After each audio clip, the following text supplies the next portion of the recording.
Hello, listeners, and welcome to another episode of Cognitive Dissidence. As usual, I'm your host. I'm Jacob Shapiro. I'm a partner and the director of geopolitical analysis at Cognitive Investments. Joining me on the podcast is Abdul Rasul Divsalar. To his friends, he's known as Farzam. He's a political scientist who works as a non-resident scholar at the Middle East Institute. He's also a visiting professor of Middle Eastern Studies at the Università Cattolica in Milan. We recorded this on January 29th in the morning. My intent was to record this and then post it a week ahead of time so that we kept up our cadence of an episode on Monday and the weekly chats with Rob on Friday. I don't know that we're going to be able to sit on this that long just because of how dynamic things are in the Middle East and how we really did talk about the attack on some U.S. soldiers in Jordan at the beginning of the podcast. So we will probably push this out as quickly as we can. I will try to backfill so that there's an episode next Monday, but there might not be. So consider that you're going to get 3 this week and maybe 1 next week. The cadence always kind of works out. But I thought that Farzam's comments were really, really nuanced and really, really insightful if you're trying to think about how Iran sees the world. And if you're a U.S. strategic decision maker or an Israeli strategic decision maker or even a Chinese strategic decision maker, the level of sophistication and nuance in what Farzam is talking about should worry you a great deal, because I don't get the sense, at least from the policy choices that are emanating from all of these different capitals, that anyone quite has a sense of what Iran is up to. And for the first time, really in months, I feel like I have a handle on it based on what Farzam said. Of course, it's one viewpoint, and some of his analysis we can quibble with and disagree with. But for me, it was a really insightful episode, and I hope it was for you too, especially for a country as important and as confusing at times as Iran is, especially because of how hard it is to get information about Iran in the mainstream, especially English press. Okay, enough patting ourselves on the back for the episode. Email me at jacob@cognitive.investments if you have any questions or comments about the podcast or want to talk about our wealth management services or our research services, anything else like that. Take care of each other. See you out there. Okay, so Farzam, it's January 29th. It is 10:50 here, New Orleans time. I think it's about 5:50 or something like that, where you are in Geneva. I had this all scheduled out. We were going to talk today. We were going to post this next week. But in the last 2 days, things have gotten very spicy. So a drone that the United States says comes from Iranian-backed militias in Syria and Yemen has struck a U.S. facility in Jordan. 3 U.S. soldiers are dead. Biden has promised that the United States shall respond, to use his words. So that's sort of what's happening right this second, and maybe we back into Iran's strategic view, because that's really what I'm after here. I want to get a sense of what Iran's strategic view of everything is, not the hustle and bustle of the headlines, because the headlines are always there.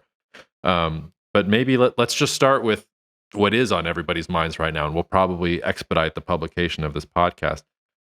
What happened from your point of view in Jordan, and what does it mean for the region in general? You can take the answer to that question whatever direction you want to go. Well, let me first thank you, Jacob, for having me again in your interesting podcast, which I have the pleasure to appear every often, and it's a pleasure for me, really. Well, let me say that for sure there was not a good news, of course, for the family and U.S. troops who lost their life there, but also for the region and for the regional security of the Middle East in general, because puts United States in a difficult situation of responding to this strike, which basically it's difficult and complex decision because it will have consequences. They're either responding or not responding. I mean, responding to the strike like that basically is a necessity to restore U.S. deterrence in the region and to prevent further escalation and further loss of the life of the American troops. And that seems what every U.S. administration and U.S. official takes as the right decision and something that should be done.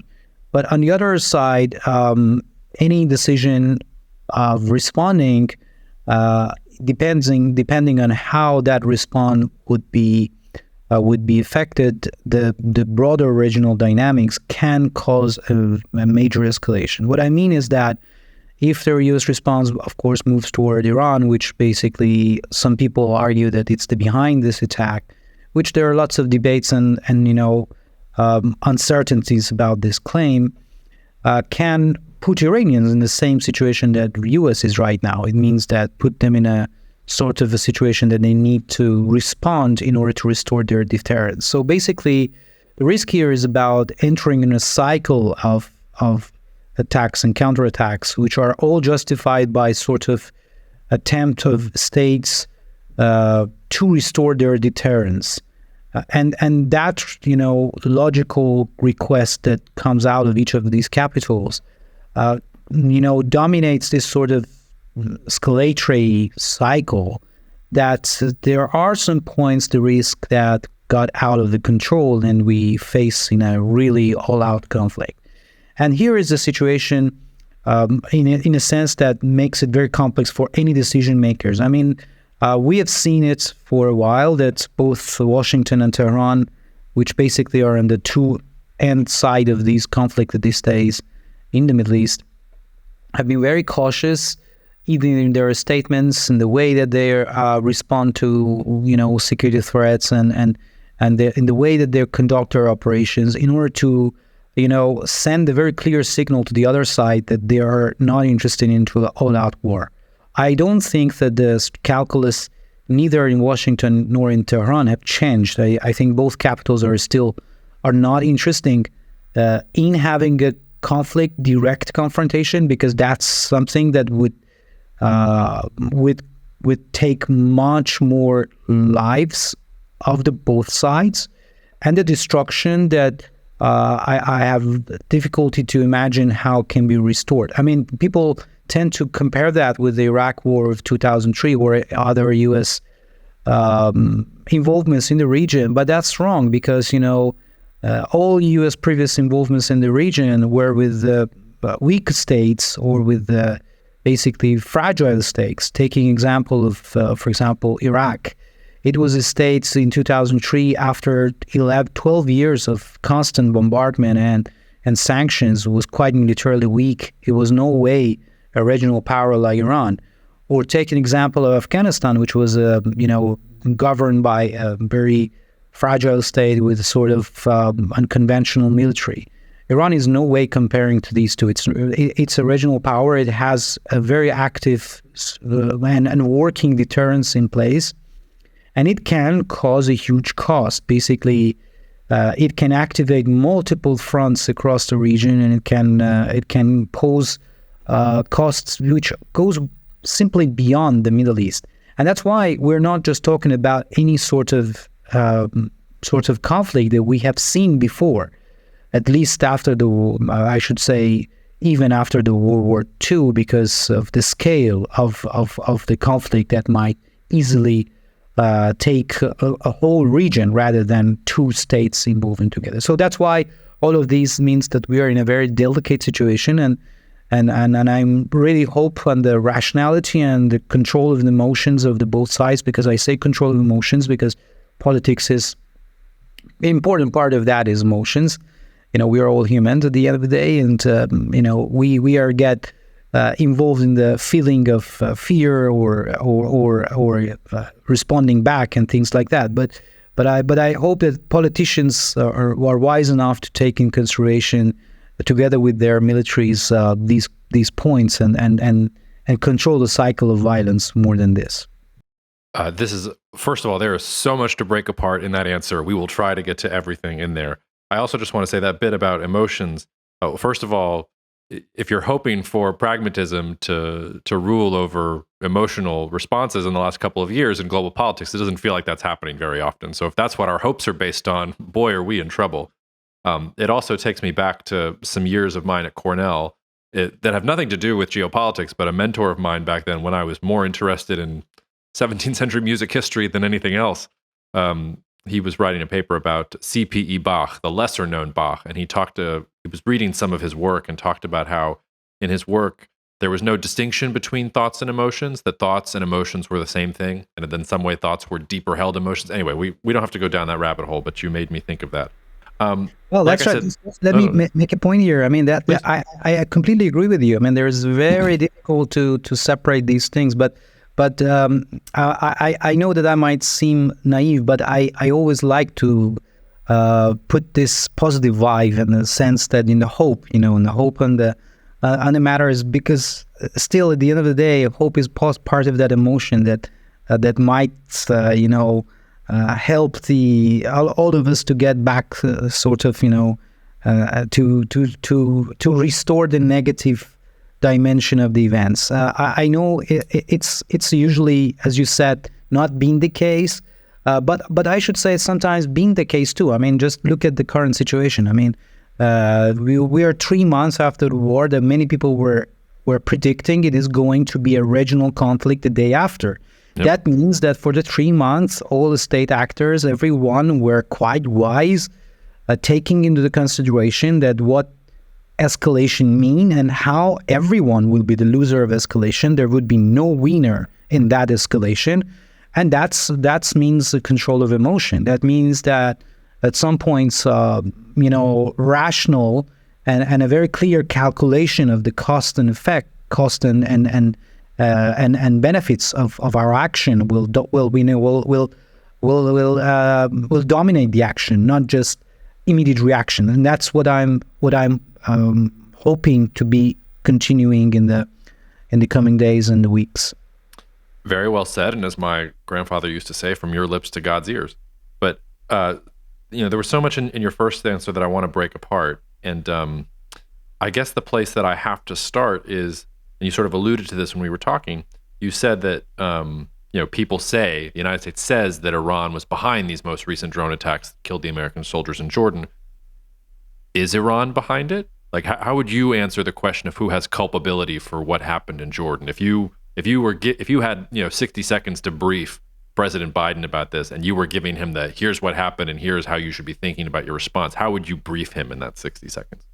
Well, I think that's $1 million question, and you just can answer it if you have a very direct intel, and obviously I don't have that, so that's why I can just make analysis. But my understanding is that, after the assassination of General Soleimani in 2020, Iran faced with a new era of managing and controlling its regional proxies, which was manifested by loss of a control, or a trend of a sort of trend of increasing autonomy of these actors, in a sense that, as you know, many of these actors are very much grown up in a sort of a context that they have their own interest, they have their own benefits from whatever action that they take. So basically, the argument here is that, apart from the fact that these groups were not created from the very first place by Iranian order, rather Iran tried to use the context which was in favor of it to orchestrate and to coordinate these groups toward a sort of objective. This is what Iran did. But Iran did not create it by the very first hand, these groups. Some of them, you may claim, yes, which they are very minor. But what is happening is that, at least during the Soleimani period, we were facing with a trend that Iran had a better communication and a better control over these groups. The post-Soleimani period started with the sort of, loss of the control over these groups. Then it was shifted toward a period which I think we are mostly in this phase, that Iran started to regain part of the control, rather not just by giving the sort of direct command of what these groups should do, but rather through the coordination mechanism, rather through the facilitation of the processes that these groups are involved. Rather than, yes, Iran is directly, I think, involved in provision of security assistance to these groups, means to provide them trainings, to provide them equipments, to provide them sort of coordination and intelligence sharing. These are the things that I think probably Iran is involved directly.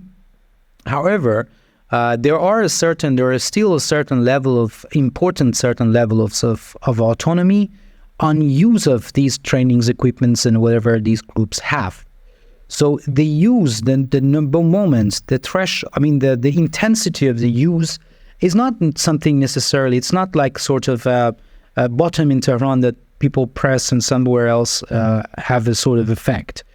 So I see it from this perspective that I said, I think it's important to distinguish between when we say that how Iran directly was involved. Was Iran supporting these groups in different ways? Yes, Iran was supporting these groups. Iran was coordinating these groups. However, if Iran was directly behind certain attacks, each attack or each certain case should be discussed and explored in its own way differently, and can be different. I mean, it can be operations that Iran directly were involved, and it can be operations that Iran directly were not involved. In this particular case, I believe that there are difficulties to say Iran was involved in the operation or in the commanding of the operation because of a certain reasons, and that's goes back to the Iranian strategy, which at this point is about not having a full-out conflict with the United States, not breaching with the already established rules of engagements and red lines between the United States and Iran, which was basically not killing Americans on the ground in the Middle East in expense of non-Americans, in return of non-Americans killing Iranians directly. So basically there were established red lines and rules of engagement. And I think what we see was that Iranians over the last 3 months were quite loyal to those rules of engagements. And there were Americans also the same way. They were very clearly signaling each other about avoiding the necessity of avoiding any sort of escalation. And I don't really see a change on that. What we see here is that in this particular incident, and in this particular group that was involved in this case, is that in this certain moment, you see there are a lot of frictions, a lot of loss of the control between Kataib and Tehran. So you had this group already been in Tehran, already been in a difficult time to managing the Kataib even before this incident. This was nothing hidden, and this was nothing that we were not aware of that. We know that Tehran's relation with Qatar was soaring and was not in its best time, and that relates to lots of other issues that is beyond our discussion. But basically, what we can see here is that this exactly friction was used by Qatar against the Iranian strategic interest, which at this moment, I will explain more that what was the strategic thinking in Tehran, but that's obviously different from having a clear conflict with the United States. First of all, what a breath of fresh air to get actual analysis on this, because if you look at how this is being covered in most English language publications, you're not getting this perspective, because that's way too nuanced for most people to publish. So thank you for sharing your insight. I also just want to underscore there that in some ways the United States continues to make the same mistake in the Middle East over and over and over again. It thought that by knocking out Iraq, it could control the region better and install a more stable actor. Instead, Iraq fell apart and it created ISIS and all these other things. It thinks that by knocking out somebody like General Soleimani, that it can restore more stability to the region. Actually, what you're saying is no, we lost control of the proxies for a little while because you got rid of the guy who had his fingers on the button. You can apply this to Israel right now. You think wiping out Hamas, which is not possible, but is going to actually improve your situation? No, you're actually just creating a new generation of Hamas and probably more radical splinter groups. So there is this thing where, to your point, emotionally, people want to respond. They want retribution. They feel like they need some kind of emotional response. And then the response actually makes the situation worse because it knocks out the actors who are actually sort of in control here. So I take your point there, but I want to push you on it a little bit. So like, let's say I take what you just said for granted. In Tehran, when this last thing happened in Jordan, is Tehran just saying, oh, there go the proxies again, but we train them and we give them the weapons, but we're not in control of them, and hey, United States, we didn't push the button? Or is somebody in Tehran picking up the phone very angrily and saying, what are you guys doing? Stop it. We don't want this. Is there do you think there's an active frustration today in Tehran that a group went too far? Or do you think Tehran is more like, hey, like we don't control these groups. These are autonomous groups. Like they're going to do their own thing, United States. And if you have problems with them, like here are the rules of engagement, go after them however you kind of want. But we're passive. We're here on the sideline. Well, I think the answer to this is a bit mixed because I think what we see immediate reaction of the Iranian was a sort of that frustration from a group that has gone too far. You see that in the statement of Foreign Ministry that completely tries to delink Iran with the recent attack and says that was not what we did and we were not engaged, like what has happened in the Hamas case, which I think it's again another case that shows that despite Iran's support of Hamas and provision of security assistance for years, Tehran by the way, was surprised by the attack and the scale of attack itself. The way that Washington was surprised, the way that Tel Aviv was surprised, Tehran was surprised the same level in the same way, and that was now after 3 months. I think most of observers are approving this. What are Iran's red lines? So what could the United States do, or Israel do, or somebody do that would override the pragmatic, we don't want a regional war consideration? Because I don't know what that red line is, and I'm curious if you have a sense of what it is. It's a very interesting question, which I think no one clearly knows that red lines, and that's a problem by itself. I mean, in the American case, we're just somehow a bit more informed that the red lines are those, the American lives, soldiers on the ground. Those are very clearly the red lines. But what I can guess about Iranian red line is a direct strike to Iranian territories. That's a sort of probably the most clear red line, a sort of attack that can clearly attribute it to a certain country. That would be the red line and puts the Iranian government into a sort of situation that needs to react.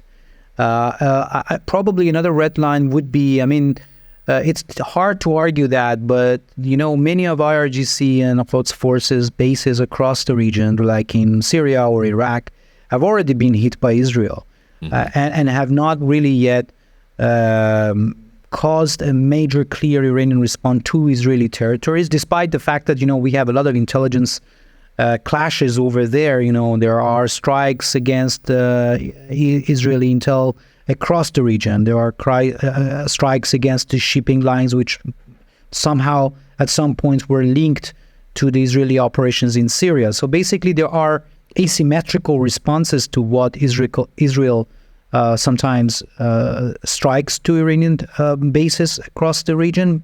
But in any way, we don't see it in a very clear way that Iran is obliged to immediately respond to any Israeli strikes to its targets across the Syria, because of various factors. Because many times Iran used deniability, completely denies that those bases were Iranian bases, or other times, you know, sometimes martyrs or those officers who get killed in Syria or Iraq ideologically, you know, serve the government in Tehran, because, you know, that's famous ideological belief of Islamic Republic that the blood of the martyrs will cause more martyrs, or will help mobilization of revolutionary or ideological forces inside the country. So that's why very asymmetrical. You know, while in the United States red line is the blood of the soldiers, in the Iranian case, the blood of the IRGC guys might not necessarily be the red line, because it might have some interest for the ideological underpinnings of Islamic Republic. So that's what I'm saying, that in my mind, what I see as a clear red line is is Iranian territory, and a direct strike that can be attributed to one certain country. Let me give you a scenario, because the United States, I think, correct me if I'm wrong, I think the United States actually did strike Iranian territory back in 1988 when there were some disruptions around Red Sea shipping. Now, that's a very different Iran. It's a much weaker Iran. It's Iran that's, you know, reeling from the Iran-Iraq war. It doesn't have nearly the military capability that it does right now. It hasn't become a regional power. The United States has a very different relationship with the rest of the world at this point. So, like, it has happened previously. They did an operation. Sorry, they did an operation, if you mean, but for the for making the people the free. But it was not a direct military strike against Iran. I don't remember that. Well, let me give you a scenario then, and I think this is a realistic scenario. And I was afraid it was going to be the scenario after October 7th, and I was not one of the people who was cautioning about regional war. I thought it was, you know, on the probability tree, but it was not the thing that I thought was most likely. But what I did think was possible, and there's been a lot of reporting in Israeli publications the last couple of weeks that, I mean, this was a real discussion at the top levels of the Israeli government, and in some ways still is. What if Israel had turned around from October 7th, or what if after it finishes dealing with Hamas, what if it decides it can't abide Hezbollah on its border either, and it decides to go into Lebanon and try and defang Hezbollah once and for all, or to make up for the failed war against Hezbollah in the early 2000s. Is that a red line, you think, for Iran? If it saw Israel going after Hezbollah in a real way, would Iran trust Hezbollah to handle it for themselves and continue to offer security support, but still, sort of, hey, this is Israel and Hezbollah. This is not a regional conflagration. We don't want one. Like, I'm trying to push and find a red line, and maybe you'll tell me that it's not there. But that's the most intense scenario I can imagine. How do you respond to that? I still don't think Hezbollah is Iran's red line. I think none of the regional proxies are Iran's red lines, and this can be answered by going back to 2006 war between Hezbollah and Israel. That war lasted 1 month, and what Iran did was basically maximum providing trainings, operational planning, and again intelligence. Even at that time, provision of it, the weapon system during the war was very much limited. However, IRGC officers were involved in planning of the operation of Hezbollah against Israel. If they were sharing intelligence and so on and so forth. So basically, even at that time, just as a historical example, shows us the red line was in no way Hezbollah. I think that has not been changed. Basically, and this goes back to Iran's broader, again, deterrence strategy, because these proxies are seen as two things. First, they are part of Iran's deterrence posture. They are part of Iran's deterrence logic, and it says everything. Means that deterrence means that you are creating them in order to prevent a strike, to prevent having a strike inside your territories. So you're not going to, because of them, to bring the war inside to your land, to your territories. So yes, there is a sort of flexibility, because the problem starts from the time that if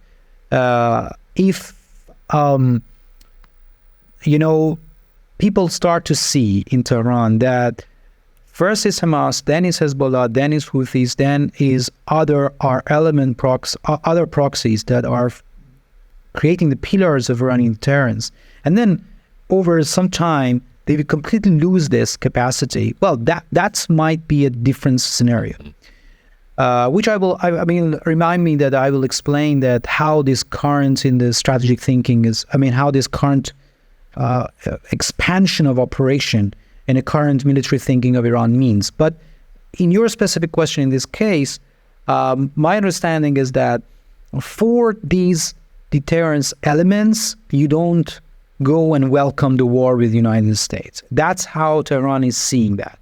There is also another reason beyond deterrence ideas, and that's about the ideological underpinning of that.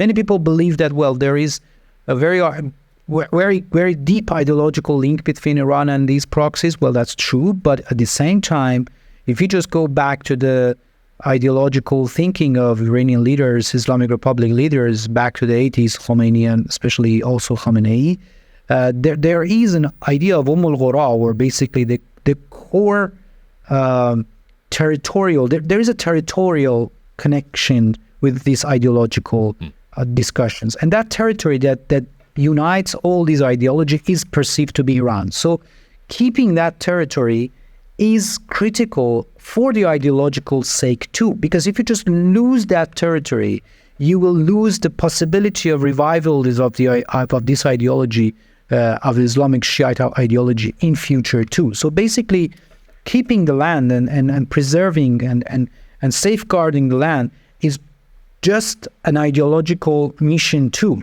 It's an ideological mission because it gives the chance to use it as the basis for that revolution, or that sort of ideological revolution, Shiite revolution that Islamic Republic leaders are believing on, which the 12th Imam and the messianic ideas that are behind that. So there's one ideological reason there, and then one deterrence reason that brings me to this conclusion that I don't think Iran goes to the war for its regional proxy, except in a situation, as I said, that it sees that if it does not intervene right now, its deterrence will collapse, and its internal and the next target would be itself, so it's better to go and have a sort of forward defense. Then the concept of forward defense and how that will be linked with all these discussions should be explained to understand. Interesting.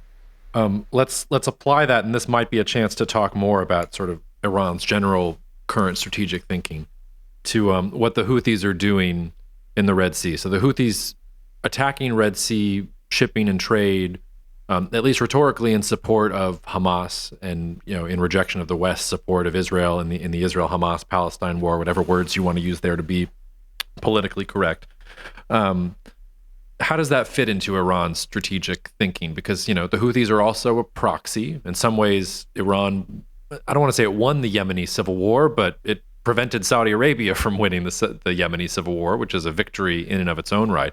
But at the same time, shipping is down now in the Red Sea. You've got, prices, inflation is starting to creep up in some of these Western markets. I read a story this morning about how, produce from Europe that is supposed to get to the Middle East is spoiling on ships because they're going around the coast of Africa rather than going directly. So maybe we're going to see huge food inflation in the Middle East, which is not what anybody in the Middle East wants to see.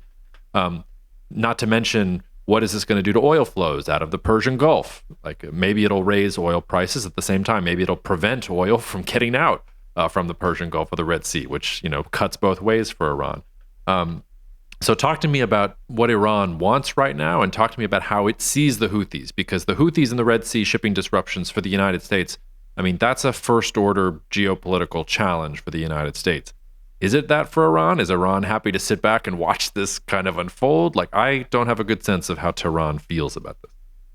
Well, that's an interesting question. To answer your question, I think we need to go back to Iraq War of 2003. I think one of the, which basically indoctrinated some certain lessons to Iranian strategic thinking that they are applying right now. One of the core thinkings that emerged after the Iraq War and was a result of Iran's study of the U.S. way of conducting the war was that they understood that Iraqis failed and lost the war in 2003 because they engaged with the U.S. military in isolated operations. That means that because of the great capacity of U.S. military and the synergy that it can create between different branches of its armed forces, like between the Air Force, between the Navy, and the Land Force, the Space Forces, if you engage U.S. Army in one field or in one domain of the war, then you risk that other elements of this huge military machine come together, create a synergy, and completely crush you. That's what happened in Iraq. When Iraqis were unable to challenge U.S. in the sea, they were unable to challenge U.S. in the air, they were unable to challenge U.S.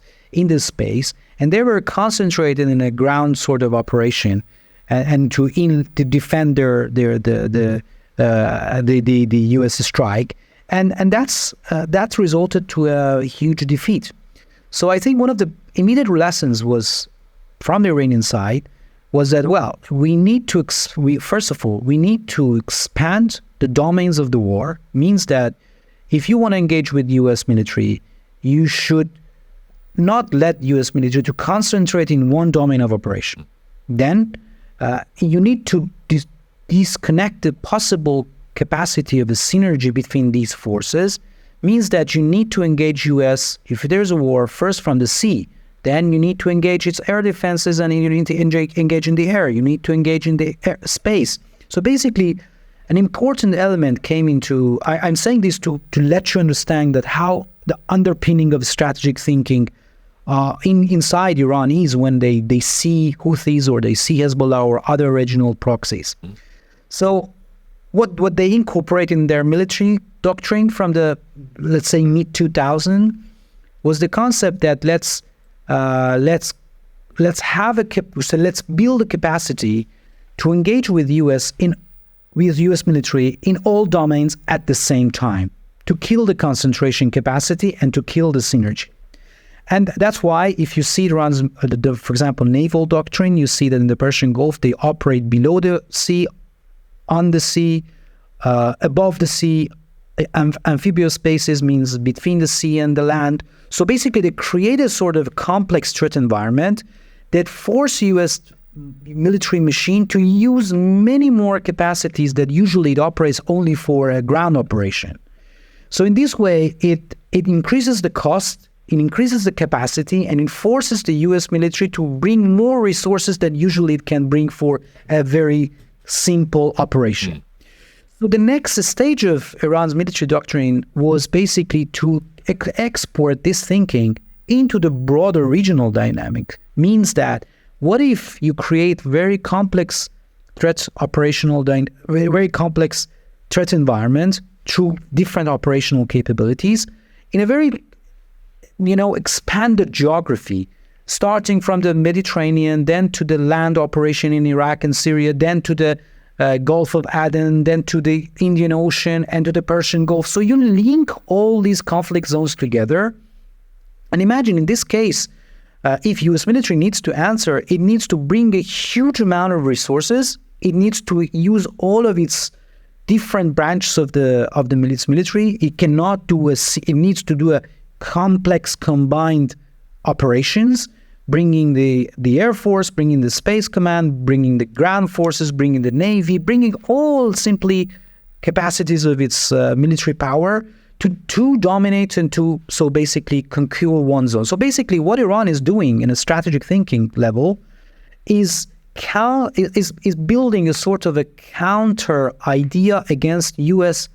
zone defense concept, which basically was using one zone, isolate one zone, concentrate everything there, and defeat the enemy there, and then go to the next move, next zone. So this is how U.S. operated in Iraq, how U.S. usually were planning in its military operations, and that's what we are seeing Iranian counter operational concept coming to the fourth, in which that's why what I see in Yemen, what I see based on these smaller operations across the region as a demonstration of Iran's military strategy as a part of a deterrence, because it tries to signal first to Israel and then to the United States that, look, you cannot strike Iran, because if you strike Iran, means that we are going to activate all these domains, means that you already will engage in a huge conflict, that this conflict needs to bring all of your resources. Then remember that you have the issue in Ukraine, and then remember you have the issue in the China, and then you have a broader global security dynamic. So basically, it's true that the United States is a superpower militarily, but still it has a limited resources. If you force it to bring huge amount of its resources to respond to one regional conflict. So that's why how Iran, tried to demonstrate this capability that it can coordinate sort of attacks in a very large geographies, and which were basically they are coordinated and they are interlinked together and they can create synergies. This is one concept. The another thing I think, another argument that I think Iranians are using these days is a sort of learning from the Ukraine war, and that is about internationalization of the regional conflicts or the local conflicts. If you see anyway, we like it or not like it, the Russian attack to Ukraine was a local war in a geographical definition of that. It's limited to some local some areas. But what Russians did through the grain deal, through the shelling of the nuclear power plants in Ukraine, was pushing was exporting the cost of this war to a broader geographies which were not initially part of the war in the first place. So basically, by internationalization of the war, they tried to pose cost on the other actors. That's what Iran is doing right now through the Houthis in the Red Sea.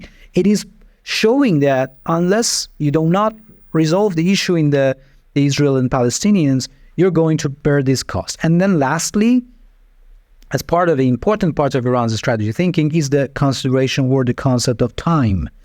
They are very conscious about the issue of the time. They want to show the capacity that they can go to attrition war. They can create attritional war. They can prevent the strategies that look for decisive immediate victories. This was how Israeli operations for decades been, right? So what Iranians are doing, or their regional proxies somehow are doing, are playing with this concept of time and creation of sort of an idea of a counter decisive operations.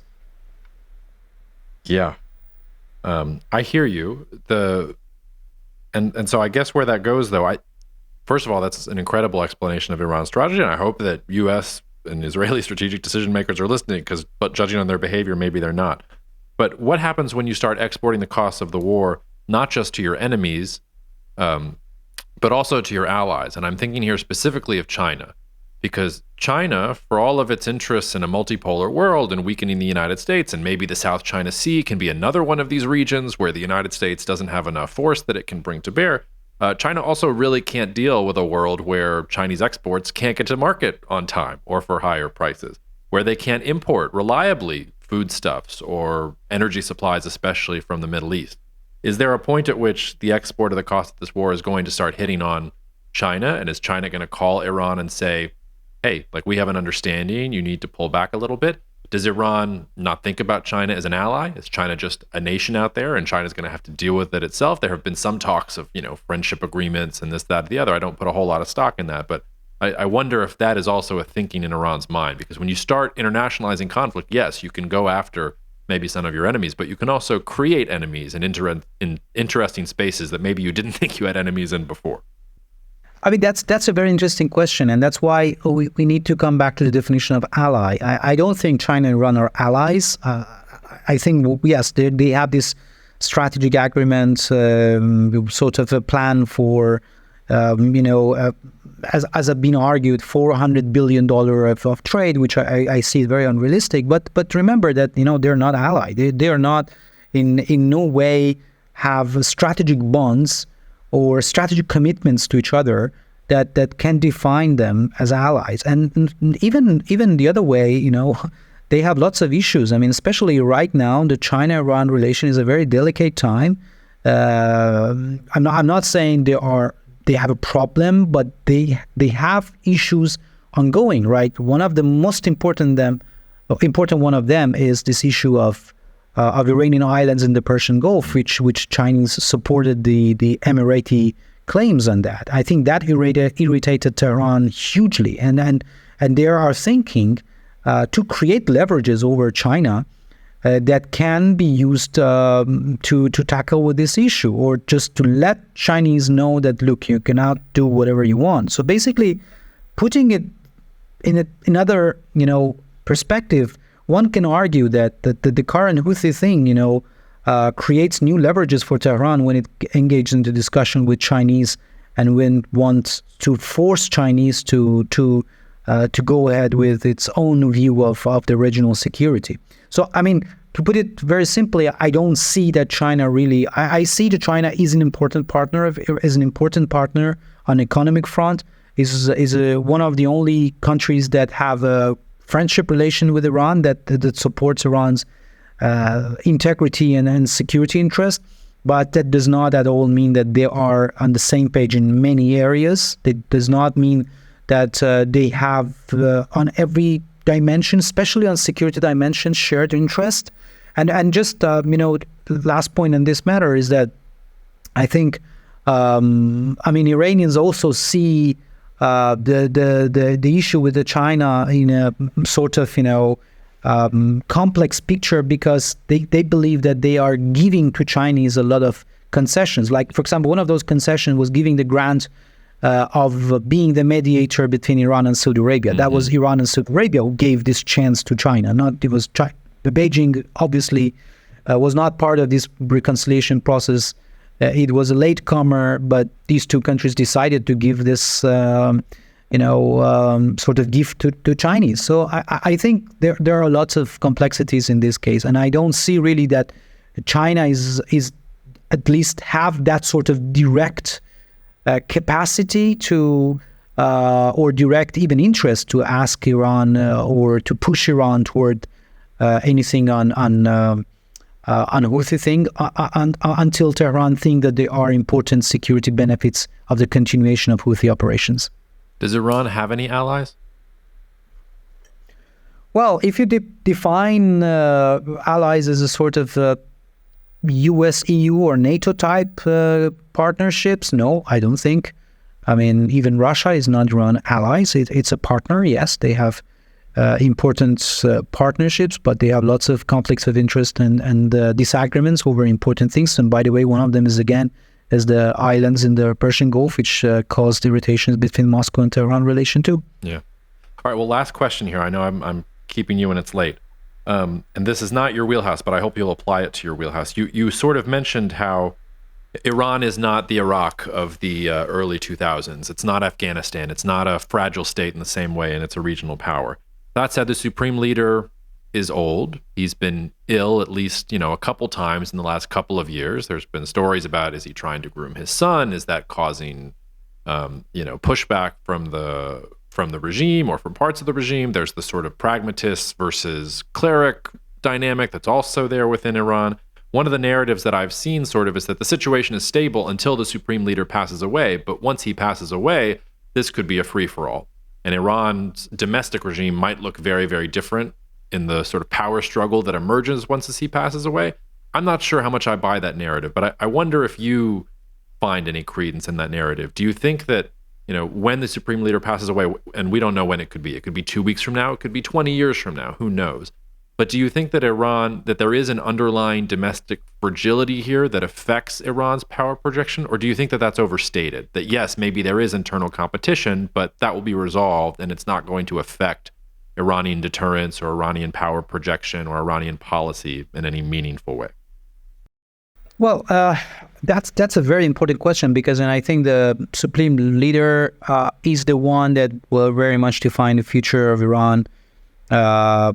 And the current supreme leader, under the current supreme leader, I think we will not see many of those things that we wish to see, like U.S.-Iran normalization or Israel-Iran normalization and things like that. But I should say that because of the importance of this position, because of the strategic competition, as you said, internal competition that exists on this matter, I think the current Ali Khamenei, current supreme leader, is doing his best to secure a sort of,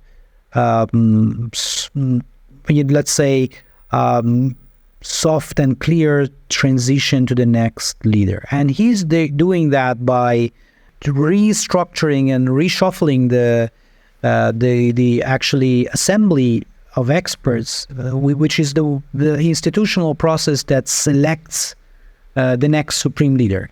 And beside that, what they're doing is unifying the intelligence apparatus, which is the Ministry of Intelligence and the IRGC's intelligence organization, that very much can, suppress any internal, opposition to this process, or they can suppress literally any political opposition also to this process. So I think what we are seeing is a very clear demonstration of the willingness of the supreme leader to control the process of the leadership selection after his death.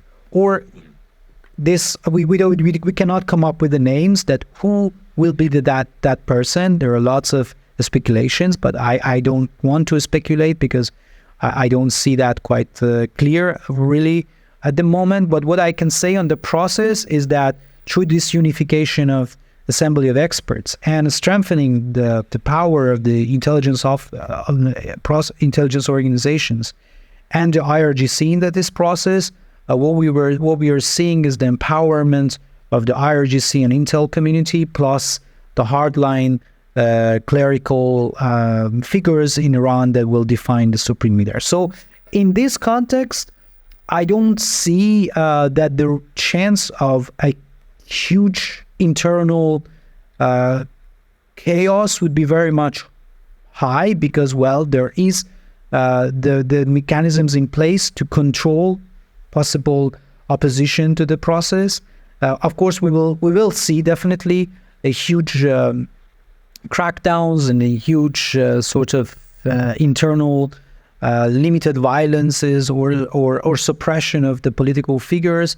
But at least this is how these groups are trying to architect this process of leadership selection to go with very smooth and without a major issue among themselves that are as I said, the hardline principalists.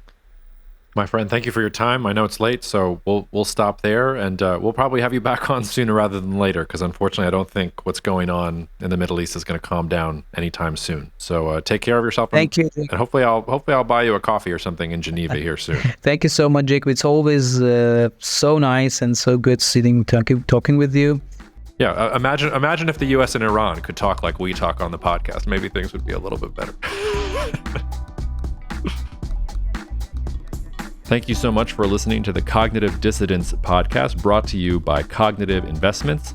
If you are interested in learning more about cognitive investments, you can check us out online at cognitive.investments. That's cognitive.investments. You can also write to me directly if you want at jacob@cognitive.investments. Cheers, and we'll see you out there. The views expressed in this commentary are subject to change based on market and other conditions. This podcast may contain certain statements that may be deemed forward-looking statements. Please note that any such statements are not guarantees of any future performance, and actual results or developments may differ materially from those projected. Any projections, market outlooks, or estimates are based upon certain assumptions and should not be construed as indicative of actual events that will occur. Cognitive Investments LLC is a registered investment advisor. Advisory services are only offered to clients or prospective clients where Cognitive and its representatives are properly licensed or exempt from licensure. For additional information, please visit our website at www.cognitive.investments. The information provided is for educational and informational purposes only and does not constitute investment advice, and it should not be relied on as such. It should not be considered a solicitation to buy or an offer to sell a security. It does not take into account any investor's particular investment objectives, strategies, tax status, or investment horizon. You should consult your attorney or tax advisor.